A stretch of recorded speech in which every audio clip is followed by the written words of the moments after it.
Muy bien, Belén, gracias. ¿Alguien más vio los dos? No sé, Cristian, Devani, Andrés Manuel. Andrés Manuel, tengo Andrés Manuel. Orlando, Santiago, David Ruiz, Daniela, Carelli, Ileana, Melanie, Gonzalo, Uriel. ¿Alguien más vio los videos? David Alejandro, Daniela Michelle, ¿no? Elitania. ¿No los vieron? Están ahí siquiera porque no contestan ni sí ni no. Yo no, profe, la verdad. Yo todavía no, maestro. Ok, muy bien. Ok, Cristian, gracias. Sí, nomás díganme no, pues ya para saber y ya no estar creyendo que sí, pues. Gracias.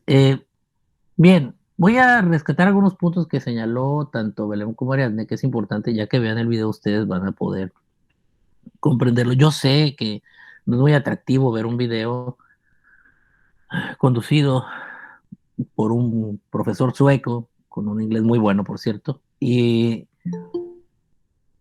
en a, donde entrevista precisamente a ingleses y escoceses que no se caracterizan por ser muy simpáticos, que digamos, ¿no? O sea, sí tiene un ritmo muy pausado, pero sí les pediría que lo vieran. Yo sé que la generación de ustedes batalla un poco con eso, es como leer un libro, pues no están muy acostumbrados a esa dinámica, ¿no?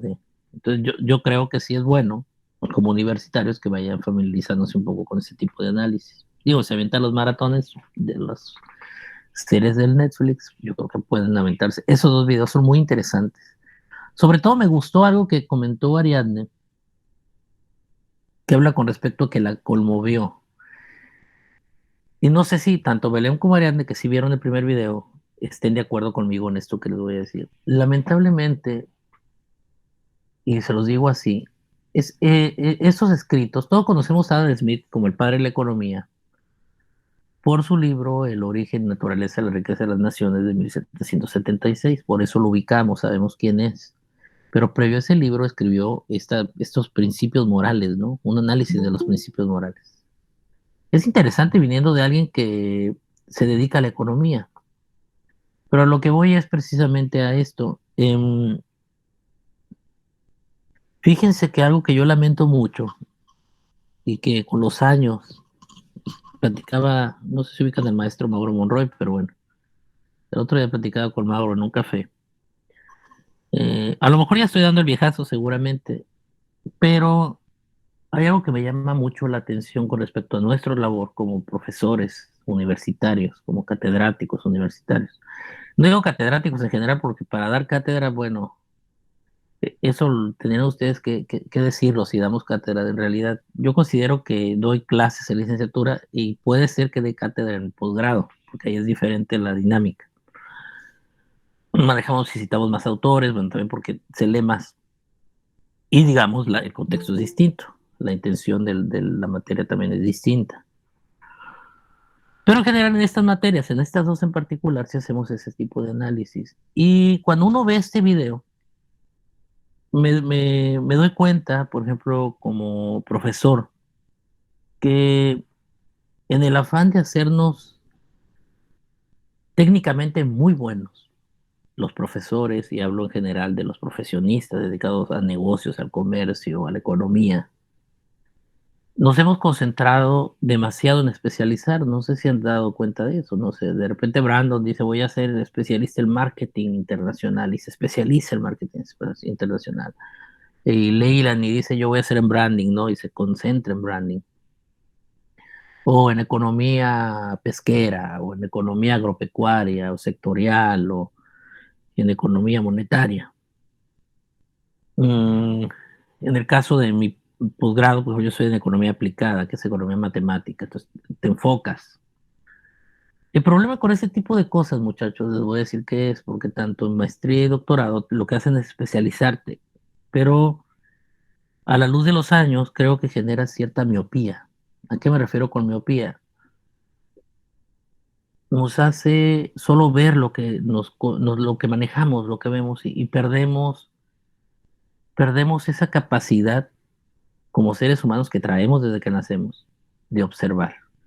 A lo que voy es que en el documental, como bien lo señala Belém y lo señala Ariadne, se muestra un Adam Smith como eran los profesores universitarios en aquel tiempo. Estamos hablando de 1700, del siglo XVIII. Eran personajes más integrales. De hecho, ustedes, si buscan la biografía de Smith, dice que sí es economista, pero también es filósofo. Es decir, y él no estudió filosofía como tal. A lo que voy es que la preocupación va más general, es más amplia. Pareciera ambiguo que alguien como el padre de la economía fuera también un gran redactor de los principios morales.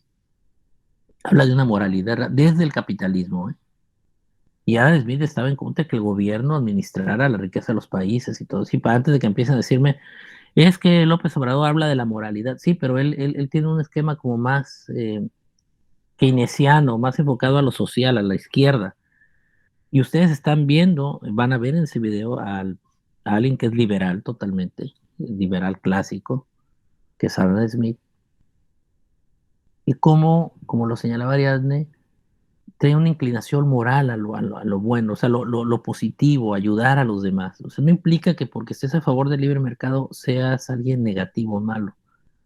El problema, muchachos, que yo percibo es que hemos perdido, y ahí me añado como profesores universitarios, hemos correteado otras cosas y no la generación del conocimiento como tal, no contribuir a la ciencia. Lo que hacemos, debemos de hacer las universidades es construir el conocimiento. De repente se nos olvida. O nos hacemos demasiado técnicos y sobrios en el manejo de las cosas, o demasiado simplistas y nos volvemos como influencers o youtubers que queremos estar dando la clase como si fueran niños de kinder haciendo dinámicas. Yo veo esos dos extremos. Yo creo que el justo punto medio es el que debe de ser valioso y recuperar un poco eso que se tenía y que ya no se tiene. El video se los mandé porque en la materia que vamos a ver, que es finanzas, entramos a un mundo de la economía que de repente cuando empecemos a hablar de especulación, de incertidumbre, de volatilidad, parece perverso. Perverso porque la gente se mueve por la utilidad. Si los dejamos a los empresarios, se mueven hacia el monopolio. O sea, hay una tendencia hacia la concentración de la riqueza y no la distribución. Y se escudan en que el modelo es así. Y así como Ariadne lo descubrió, es que realmente el modelo no es así, no es lo que se buscaba en el inicio, pero nos hemos perdido en la marcha. Los principios morales deben de estar vigentes siempre. La moralidad en la vida de uno debe estar vigente siempre. Eso también lo hemos perdido como brújula, como seres humanos. Entonces, es un poquito redescubrir e intentar humanizar, y quería yo empezar con el padre de la economía para que vean ustedes cómo era en principio esta búsqueda del conocimiento y cómo ahora la hemos nosotros distorsionado. No estoy diciendo que todos, no estoy hablando en general, pero dentro de la generalización tengo que destacar que hay académicos y compañeros que se esfuerzan por esa generación del conocimiento. Y eso es importante. Por eso necesito yo que vean ese video para que entiendan esta parte del principio moral, los principios morales. El libro lo tengo en PDFs y se los voy a hacer llegar luego para que lo lean, por quien le interese. El de los principios morales y el del origen de la naturaleza y la riqueza de las naciones, que es un poco más amplio. No son economistas, así que no se los voy a exigir que los lean, pero sí sería prudente que tuvieran eso ahí a la mano y cuando puedan le echen una leída. No está de más, ¿no? Sobre todo el de principios morales, para la gente que se dedica a los negocios. Bien, el segundo de los videos, creo que Belém sí lo vio. ¿De qué nos habla? Ese lo puse a propósito, no sé si te diste cuenta. Belém. Bueno, ese video sí lo vi y habla acerca como de la indignación que hay en Estados Unidos. Lo que más me quedó como que grabado fue que en el estado, en Luisiana, en Estados Unidos, eh, no se invierte en infraestructura, no se le mete dinero a las escuelas, porque los políticos o las personas que se encargan de el lugar prefieren construir condominios y simplemente esto beneficia a un grupo pequeño de personas. Y también habla acerca de la granja, cómo se maneja la agricultura industrial, y eso hace que muchas personas se cuestionen acerca de ese tema. Y eso fue lo que a mí me quedó muy marcado. Y Belén, ¿cómo relacionas el primer video con el segundo? Que simplemente, pues yo lo relacioné más que nada con los empresarios egoístas, codiciosos, que simplemente intentan robar y se centran solo en ellos y solo se beneficia a un cierto grupo de personas, porque en el primer video hablaba acerca de que Adam Smith se dio cuenta de que muchos empresarios estaban atraídos por crear monopolios y engañaban al interés público para su propio beneficio. Exacto. Y gracias a esto, él abogó por hacer la libre competencia y el libre comercio de los empresarios que simplemente buscaban un beneficio y que intentaban robar a los consumidores. Okay. Y daba un ejemplo de la madera. Bien, muy bien, Belén. Ahí es importante algo, cuando vean el video, no se confundan, ¿eh? No digan, ah, ya ve, profe Smith era socialista. No. De hecho, la crítica que Adam Smith hace en sus libros, que es muy precisa y muy puntual. De hecho, él por eso está a favor del libre mercado, del liberalismo. Liberalismo significa que esté libre la economía de la injerencia del Estado. El Estado debe trabajar en lo suyo, que es brindarnos seguridad, servicios públicos y hasta ahí. No meterse en la economía. Porque dice, si el Estado se mete en la economía, se corrompe. Y se corrompe porque también hay empresarios corruptos. Ok, Michelle, no te preocupes. Entiendo esa parte del internet, de repente falla, ¿no?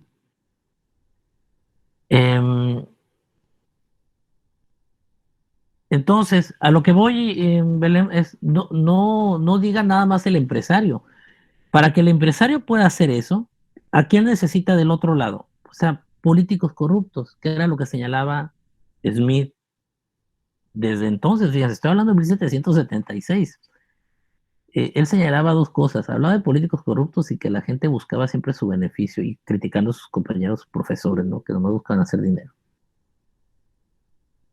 Exacto, que pierden los principios de moralidad. Muy bien, Leslie. Maritza, exacto, exacto. Por eso les puse los dos, porque en el primero quiero que vean los aspectos básicos de los modelos, del modelo, digamos, liberal, desde el punto de vista de Smith. O sea, hablo del liberalismo clásico. Y cómo, precisamente, en la realidad sucede lo que él había predicho con tanta anticipación, o sea, con tanto tiempo nos dijo, esto va a pasar si ustedes no se ponen las pilas. Esto es lo que va a suceder. Y tal cual sucedió. El ejemplo está en el segundo video. El ejemplo está en lo que estamos viendo ahorita en México. Que traemos un argüende ahí con el presidente que se está quejando ahora que quiere ir contra los datos personales porque lo agarraron en algo parecido, muy, muy parecido a este asunto. Se llama conflicto de interés. Siempre ha existido. A lo que voy, muchachos, es que los principios morales deben de ser realmente importantes en nuestra práctica profesional, tanto de las personas que trabajan en el lado de lo público como de la gente que trabaja del lado de lo privado. La moralidad debe ser el principio rector. Así que por favor les voy a pedir a todos ustedes que por favor echen una ojeada a los dos videos, tomen apuntes para su ensayo, porque voy a mover la fecha de ensayo. Había una fecha de ensayo para esa semana y un trabajo que les iba a dejar donde íbamos a relacionar variables macro y micro, pero ahorita voy a entrar a esa parte. Pero dado lo que me sucedió y que no es culpa ni mía ni de ustedes, voy a tener que reajustar ahí el calendario, pero no se preocupen, no nos va a afectar, van a tener un poquito más de tiempo para ver los videos, para hacer el ensayo y para leer algo que les voy a encargar. Así que, digamos, vamos con tiempo, vamos con tiempo. A lo que voy entonces es que cuando comparen los dos videos se van a dar cuenta que van muy entrelazados y que a pesar de que Smith hizo sus escritos en el siglo XVIII, siguen tan vigentes ahora, porque son parte de un proceso de observación. y de una preocupación real por el que menos tiene. Y cómo el modelo capitalista puede ser la solución, sí, solo si nosotros queremos, ¿no? Pero tenemos que luchar contra dos grandes cosas. El ego de las personas, que es el primero, y el segundo tiene que ver con el interés por generar más dinero por encima del beneficio general. O sea, es decir, tampoco hablamos de repartir todo por igual, no es justo eso tampoco. Entonces, bueno, sobre eso gira, ¿no? Eh, Así que les encargo muchísimo a los que no vieron los videos que por favor, los vean. Son importantes para el desarrollo de la materia.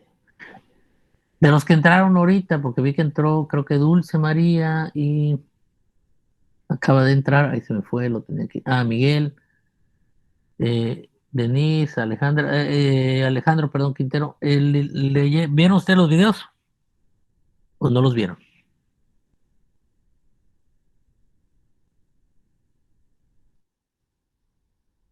Bueno, voy a asumir que no, entonces.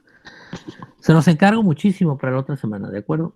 Vamos a trabajar en eso. El tenor, entonces, en general va a ser eso, explicar cada una de las variables en la parte de la economía. ¿Qué pasó, Carlos? Oiga, maestro, ¿y en dónde subimos los ensayos? No, todavía no. O sea, ahorita velo trabajando. O sea, ve el video y trabaja tu ensayo. Y ya te diré yo dónde lo subes. Ahorita lo que me interesa es, antes de dónde la calificación, vayan directo a lo que es importante, es obtener el conocimiento de lo que está ahí. Este análisis que hacía bien puntual Belém y que Ariadne también me hizo el favor de ver, y ver esos matices en lo que estamos nosotros construyendo y vamos a construir, que es el conocimiento. Al final del día, eso es lo que nos interesa. Es parte fundamental, pues, para poder debatir y poder generar conclusiones entre todos. Bien, ahora sí, para retornar a lo que va, vamos a empezar ya a ver la segunda parte del curso que tiene que ver con la economía real, con esta parte de la macro abierta, en el libro de Krugman. Ahorita les voy a señalar cuáles capítulos quiero que los lean, porque a diferencia del semestre pasado, como este tiene mucho contenido y está pasando muchas cosas en el entorno, me voy a ir sobre el texto de Krugman, pero solo a las gráficas, o sea, me voy a ir de manera muy rápida. Y si veo por ahí una fórmula compleja, a lo mejor me detengo a explicarla, pero de ahí en fuera me voy a ir rapidito, porque me interesa que quede claro, digamos, el entramado de esto que estamos viendo, que es la lógica bursátil que vamos a ir desenmarañando. Así que bueno, partiendo de eso, les voy a mostrar ahorita algo, porque me va a servir a mí de repaso, como nos habíamos quedado en la clase anterior, donde precisamente veíamos algunos aspectos de las variables macro que en teoría ustedes ya saben. En teoría digo porque se supone que les dieron estas materias. ¿Ven todos el libro? Sí, sí se ve, profe. Bien. Ok, vamos a empezar entonces. En la página 331 a la 778 es la segunda parte que involucra la economía irreal, que es esta economía, digamos, acuérdense que en la primera parte hablamos de comercio internacional, que es la economía real, bienes, servicios y factores de producción, y explicar cómo funcionan. Y del otro lado viene siendo la parte de la economía financiera, pues de los dineros, cómo funciona la economía real. Así que empezamos esa tercera parte con los tipos de cambio, o la tasa de cambio, y algo que se conoce como macroeconomía de una economía abierta. Cuando hablamos de macroeconomía, hablábamos las clases anteriores, que macroeconomía es la economía que se encarga del estudio de los grandes agregados, es decir, la micro se encarga del consumidor y el productor, la macro se encarga de todos los consumidores y de todos los productores juntos. Así que se genera demanda y oferta agregada, derivamos curvas y vemos cómo se comporta. Normalmente la macroeconomía parte de una economía autarquía, es decir, solita, pues, cómo funciona sola. Pero cuando hablamos ya de comercio internacional, o sea, de economía internacional, hablamos ya de una macroeconomía, de una economía abierta. La economía está abierta a relaciones internacionales. Y eso es lo que sucede aquí. Ya la economía la hablamos desde el aspecto de la economía abierta. Bien, el primer punto, el capítulo 12, que quiero que lean, es un repaso general de algo que ustedes ya conocen, que se llama la contabilidad nacional y la balanza de pagos. ¿De acuerdo? Cuando hablamos de balanza de pagos, es muy fácil recordar algo. Permítanme. Este,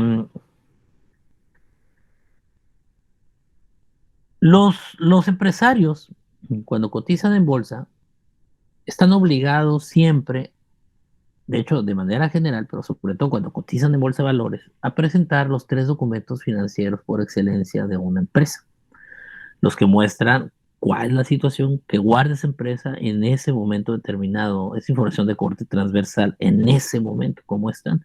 Y me permite, si yo voy acumulando esa información de corte transversal, generar también una información de serie de tiempo para el análisis.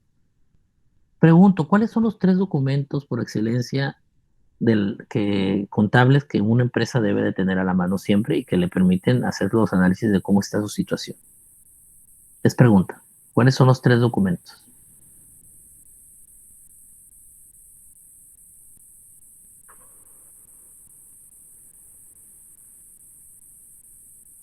Tres documentos contables o financieros por excelencia, son 3. A esas alturas ya lo saben, lo vieron en las clases de contabilidad, matemáticas financieras, todo eso, ahí los vieron. Son 3. ¿Cuáles son? Uno es el estado de resultados. Muy bien, Orlando, el estado de resultados o de pérdidas y ganancias 1, muy bien. Leslie nos dice balanzas, pero no es balanzas, tiene un nombre en general, pero sí, tiene que ver con eso. Está bien lo que dijo Orlando de estado de pérdidas o ganancias o de resultados. Ese es uno. El otro, la información que está ahí se deriva de otro, que tiene que ver con esto que mencionaba ahorita Maritza. Leslie o Maritza.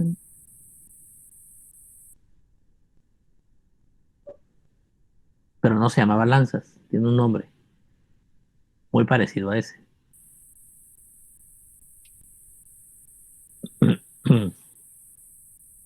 ¿Alguien? El balance general, ¿no es? El balance general, Orlando, muy bien. El balance general. Ya saben cómo se elabora ese, ¿no? El balance general, van las cuentas, activo, pasivo, ya saben. Y capital. 3 cuentas y bueno, debe ya ver y para ver cuánto tenemos. Y de ahí derivamos luego el estado de resultados. ¿Y el tercero cuál sería?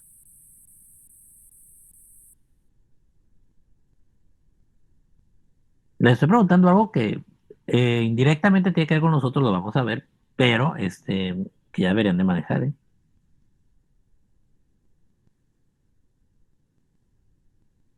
¿Cuál es el tercer documento contable financiero por excelencia, muchachos, que es necesario para entender cómo está una empresa?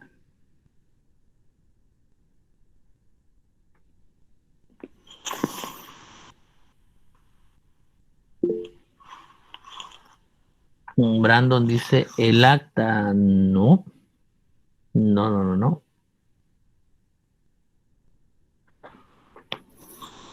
Nos falta uno, balance general, estos resultados, precios y ganancias. Y el tercero, ¿cuál sería?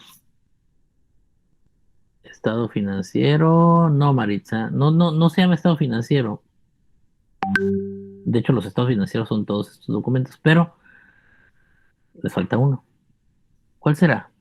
¿No lo recuerdan?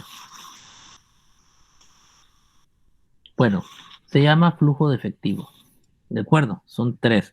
Repetimos, balance general, estado de resultados o pérdidas y ganancias y el de flujo efectivo.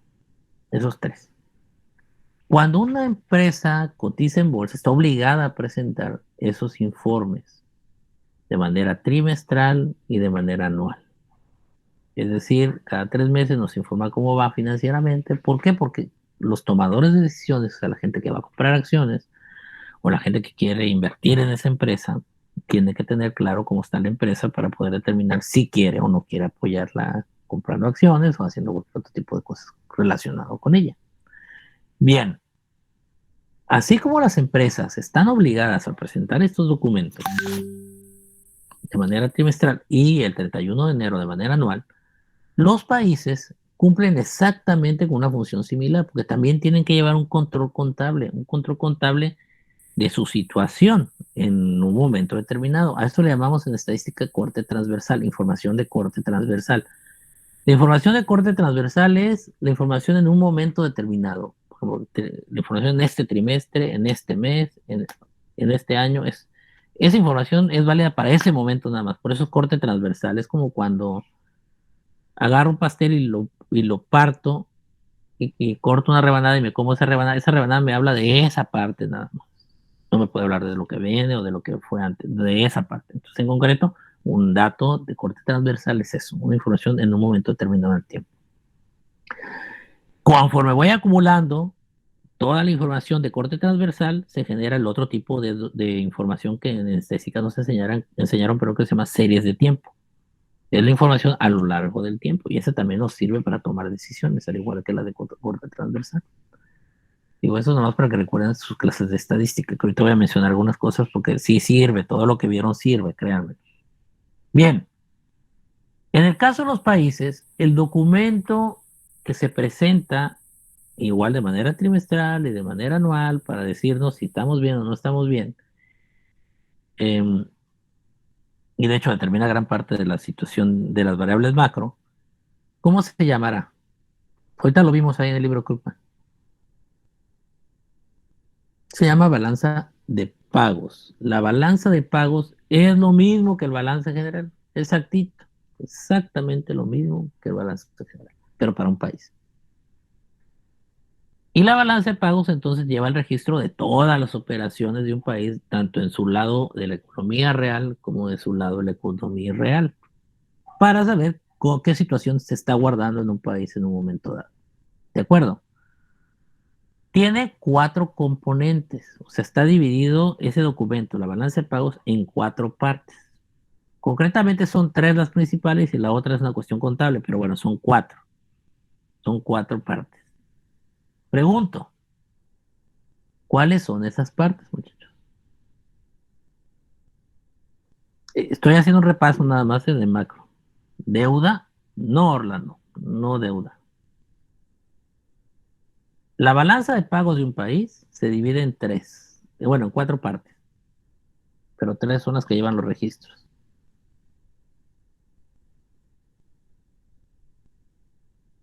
Es macro, ¿eh?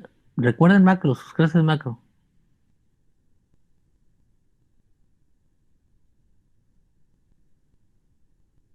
Leslie, Alberto, Belén, Said, Ariadne, Rebeca Itay, Eliana, Brandon, Iván, ¿alguien?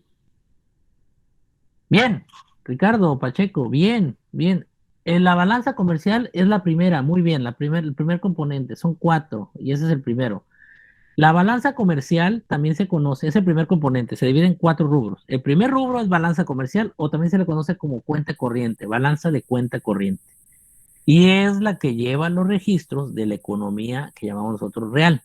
O sea, lleva el registro de los bienes y servicios que compramos y vendemos.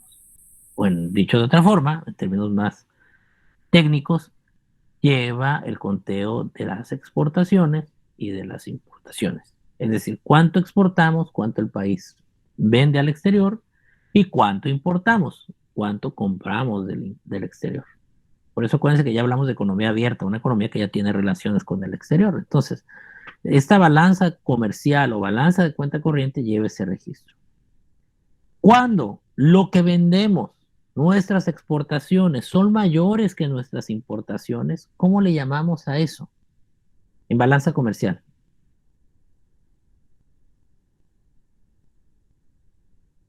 Superávit. Bien, Brandon. Superávit, eso es. Un superávit quiere decir que estoy vendiendo más de lo que estoy comprando al exterior. Eso es bueno, por un lado, porque quiere decir que me está quedando dólares. ¿Por qué dólares? Todo lo que se compra y se vende a nivel internacional se hace en dólares. ¿Por qué? Porque desde 1944 los países, en una reunión que tuvieron en New Hampshire, Estados Unidos, en Bretton Woods, un pueblito, acordaron que el activo financiero internacional iba a ser el dólar. Luego entonces, a partir de ahí, la moneda con la que se comercia y que los países tienen sus reservas internacionales ya no están en oro, están en dólar, están en dólares, ¿de acuerdo? Por eso intercambiamos con dólares. Un superávit comercial me dice que estoy vendiendo más de lo que compro y por lo tanto me queda más dinero. O sea, me queda dinero, me quedan dólares. Ahora, cuando compro más de lo que vendo. Estoy hablando cuando yo importo más bienes de los que vendo. ¿Cómo se le llama a eso?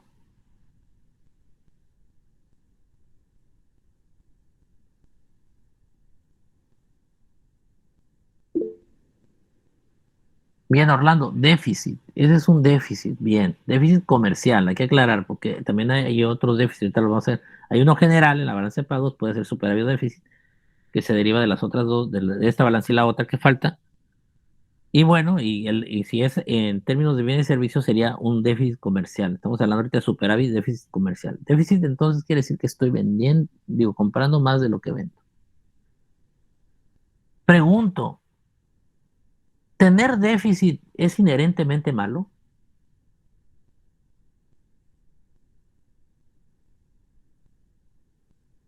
De acuerdo a lo que hemos platicado el semestre pasado, ¿tener déficit es malo, comercialmente hablando? ¿Que yo compre más de lo que vendo es malo? No. No, en realidad no, Alejandro. Exacto. No. ¿Por qué? Porque ya superamos la idea, ya lo criticamos, lo analizamos, de que la riqueza está en el dinero. Quedamos también que la riqueza está en las cosas. Entonces, si yo compro cosas, la riqueza está cosificada. De hecho, estoy comprando esas cosas porque las necesito. Y el valor de eso está precisamente en la necesidad que va a satisfacer.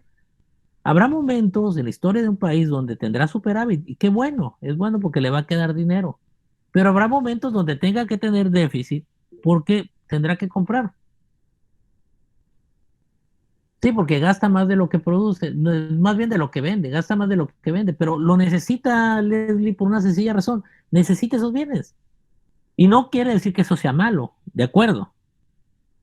Se puede ser que yo tenga, no sé, una cantidad X de dinero y me compre una computadora, no perdí dinero, en realidad gané una computadora y la computadora me va a servir para algo, por eso la estoy comprando. Entonces lo que sucede es exactamente eso.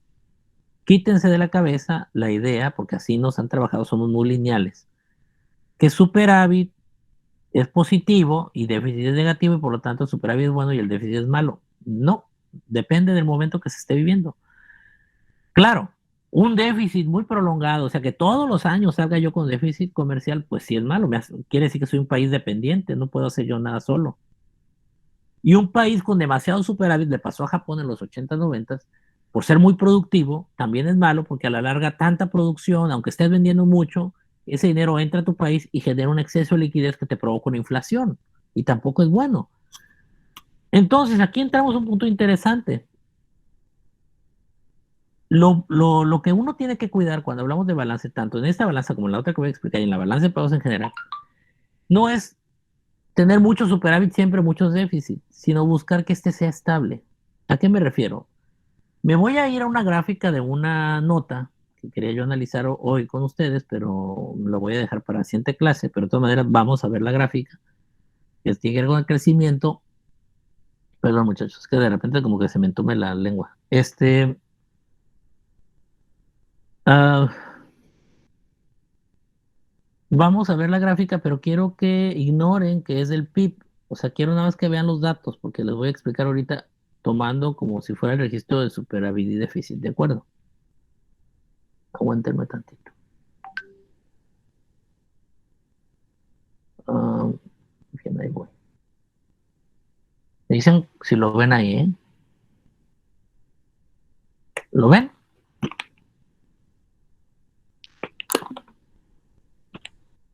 ¿Sí lo ven, muchachos? Sí. Sí, sí se ve.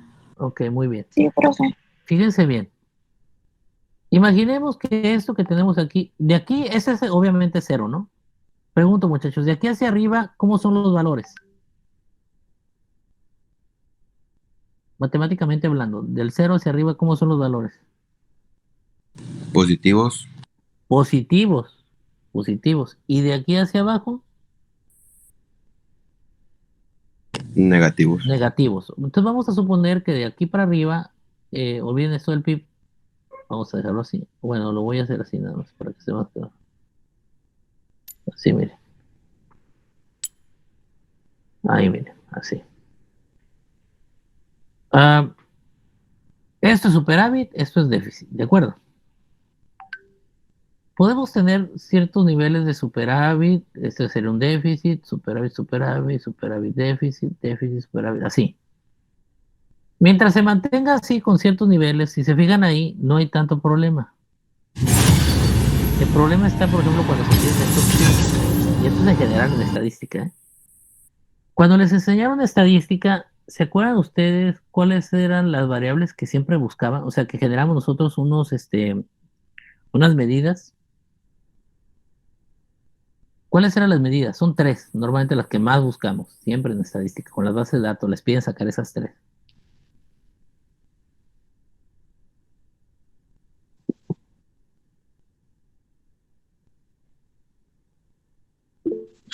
No son la media, la moda y eso, profe.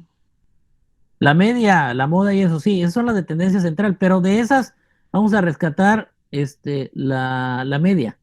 Nos faltan otras dos, que son así como, sí, la moda, la mediana son importantes, pero hay tres que son, digamos, la primera es la media, que es el promedio, que es el promedio. La desviación estándar. Desviación estándar, muy bien, ¿quién fue? Desviación Leilani. estándar. ¿Quién, perdón? Leilani. Muy bien, Leilani, sí, desviación estándar. Y la otra, para derivar la desviación estándar necesitas previamente haber calculado otra cosa. ¿Cuál es? La varianza. La varianza, muy bien.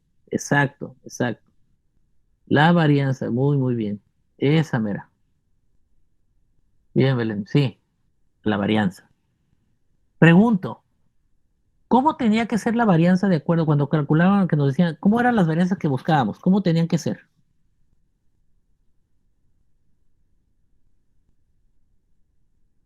¿Grandes Creo o que pequeñas? ponga mayor a cero, de que no Por eso, podría pero no, pues, no, pero eran grandes o pequeñas. ¿Qué buscamos siempre? Que la varianza fuera grande o pequeña, para que el dato nos dijera algo o que sirviera. grande.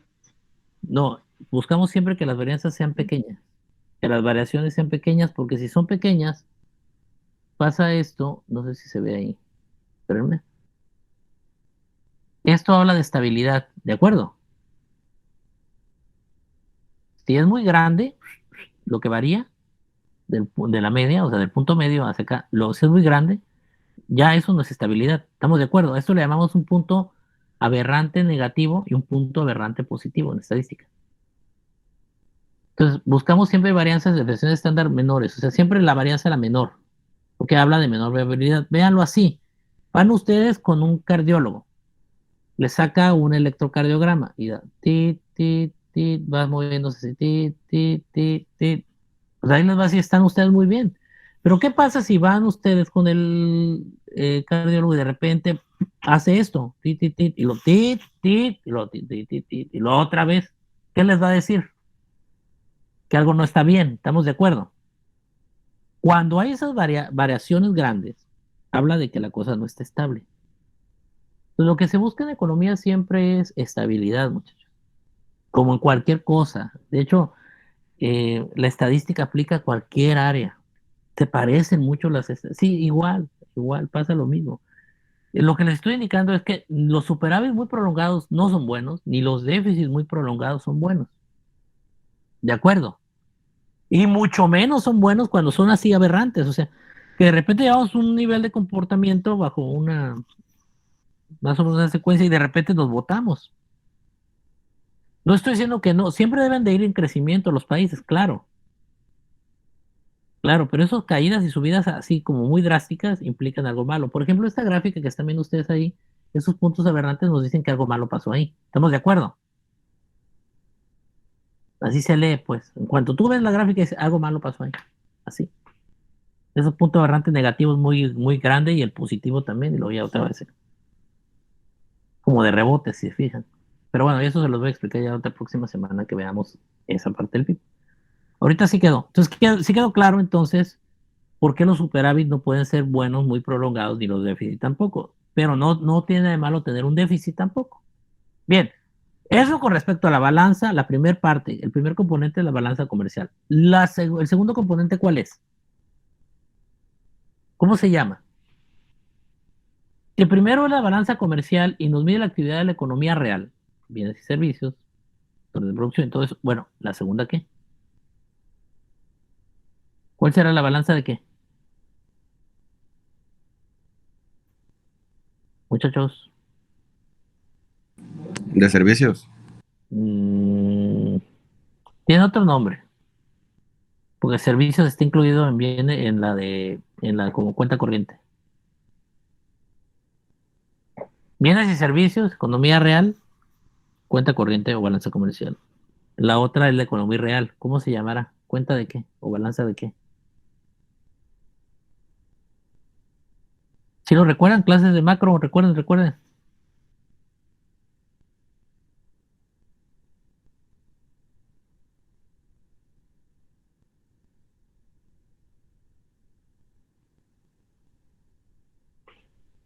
¿Alguien?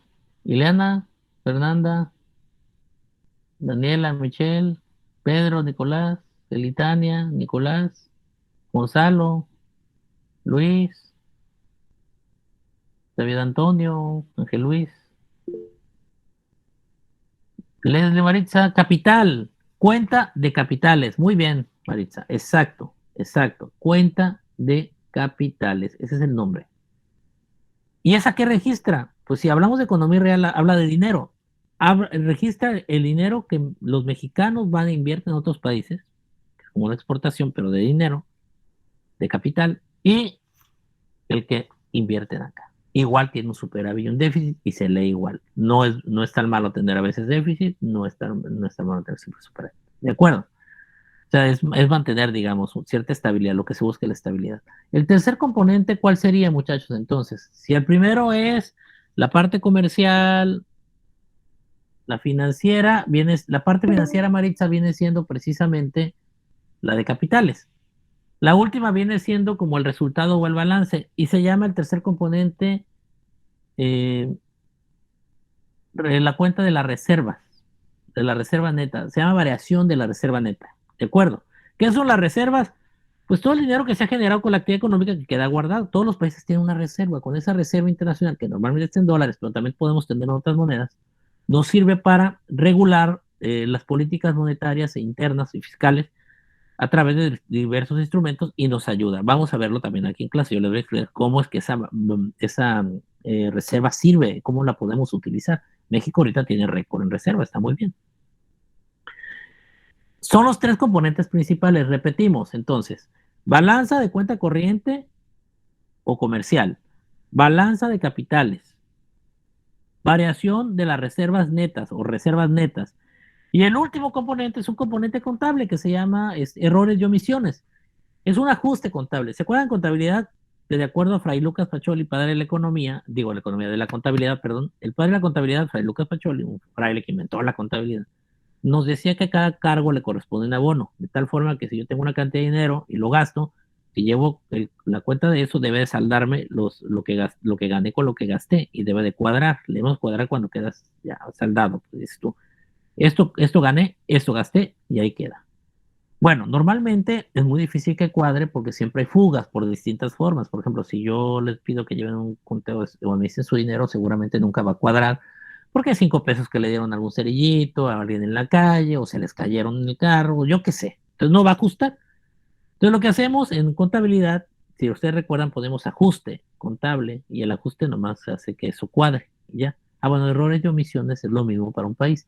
Imagínense con mayor razón un país donde mucho dinero ingresa a la economía producto de actividades ilícitas, que se lava el dinero y es difícil detectar ese dinero. O bien de la actividad informal. Entonces, bueno, normalmente no va a saldar, entonces ese errores de omisiones, perdón, permite saldar contablemente la cuenta.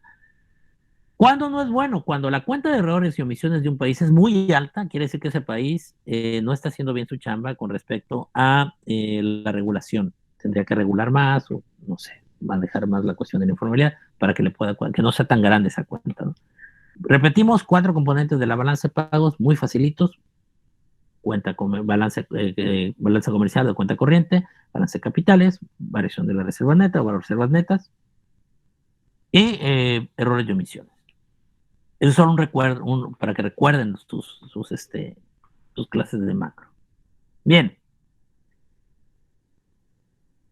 Para la próxima clase les voy a pedir porque ya ahorita ya como que se me está entumiendo mucho la lengua, entonces necesito terminar ya.